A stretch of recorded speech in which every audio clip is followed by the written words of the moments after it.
kako so komunisti po vojni v Cerknici ugrabili, zlorabili in umorili mlado zborovodkinjo zaradi njene vere. Rojena 2. junija 1912 v Martinaku pri Cerknici v zavzeti katoliški in slovenski družini, Antonija Premrov je odraščala v kmečkem okolju, poleg svojih 10 bratov in sester. Že od mladih let je čutila željo po posvečenem življenju, zato je pred drugo svetovno vojno vstopila v samostan Marijinih sester, čudodelne svetinje. V Ljubljani se je izobrazila za bolničarko in se naučila igrati orgle. Nato se je zaposlila kot bolničarka v sanatoriju v Slajmerjevem domu. Leta 1947 je protikrščanska komunistična oblast samostan zaprla, s čimer je Antonija izgubila svojo službo in se vrnila k svojim staršem v rodne kraje. Zaposlila se je kot šivilja v sosednjem Grahovem, stregla bolnikom v okolici, na prošnjo cerkniškega župnika pa je nato prevzela položaj zborovodkinje in organistke. Ni dolgo trajalo, preden je Antonija postala zelo priljubljena, še posebej med mladimi, in je mnoga povabila k sodelovanju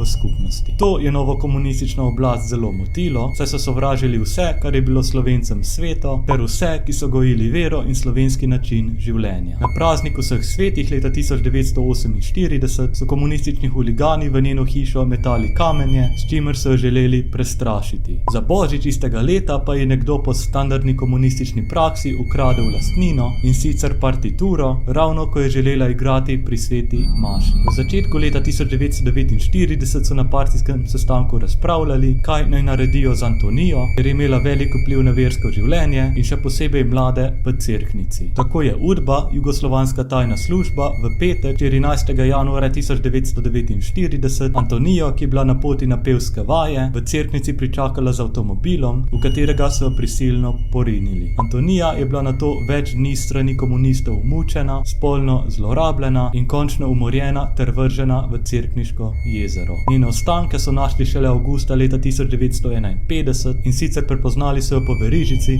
delih plašča ter po zobovju. Ko je komunistična oblast slišala za najdbo, so že naslednji dan njene ostanke pobrali, jih odpeljali in svojcem nikoli več vrnili. Danes Antonija nosi naziv Božje služabnice in je v postopku za priznanje mučeništva in svetništva.